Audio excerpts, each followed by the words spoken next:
Hello everybody, it's Penny Shelton here for this week's episode of Foodie Friday. The month of August has been a really wonderful time for me as I've gotten to invest a lot of my energy into studying how to build and strengthen our immune system. And I've had the pleasure of working alongside with so many like-minded individuals in the most recent wellness initiative called Immunition. One of the things that has come out of the study is my fascination with adaptogens. I recently ordered this book, The Complete Guide to Adaptogens, and it has over 75 recipes for tonics and teas, extracts, elixirs, and more.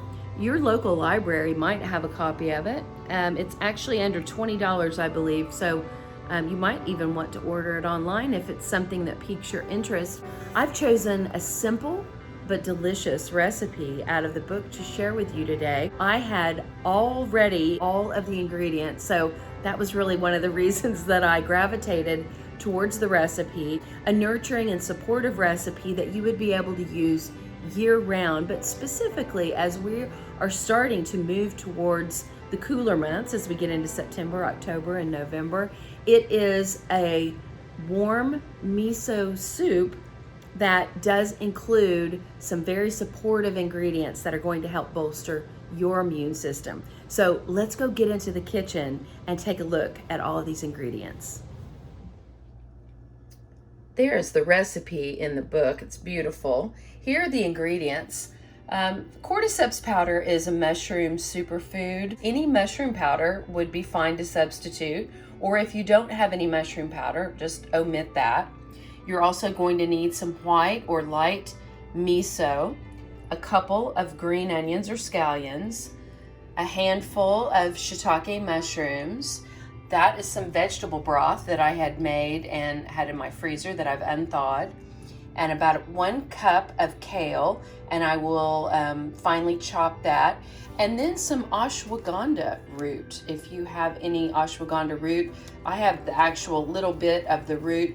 It also comes in ashwagandha powder. Either one is fine. And so we will start by heating the broth and making the broth in a little saucepan on the stove. You'll want to simmer 1.5 cups of vegetable broth with 1/4 teaspoon of cordyceps powder or any other mushroom powder, and I put in 1/2 teaspoon of the ashwagandha root. And so we're going to let that simmer for about 20 minutes. I have strained the broth, and now going to add the shiitake mushrooms and let those cook for just a little bit. While the shiitake mushrooms are simmering in the broth, I've taken 2 tablespoons of the white miso, and I've put just enough broth, warm broth, into it that I'm turning it into a miso paste, so that when I do turn it into the broth, it's going to blend up so much more easily. So we want to have it be like this instead of just a big glob that goes in. It will make it so much more easy to mix up. Okay, the miso is fully incorporated and the shiitake mushrooms are nearly cooked. So I'm going to add, it's about 1 cup of kale, finely sliced, chiffonade actually.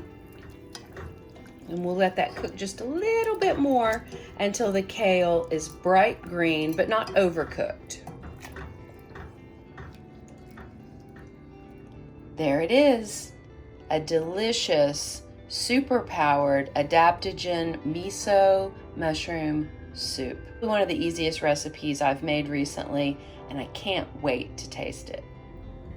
It's time to taste. It smells amazing. Ugh. Kale is so good for us. Okay, it's the perfect bite. It has all the components in it.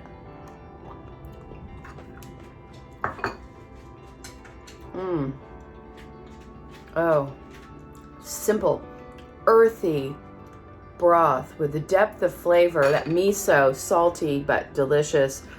Of course, the kale is so full. It's definitely its own superfood. The shiitake mushrooms don't have a tremendous amount of flavor, but the texture's great. And that scallion, green onion, adds the perfect finish.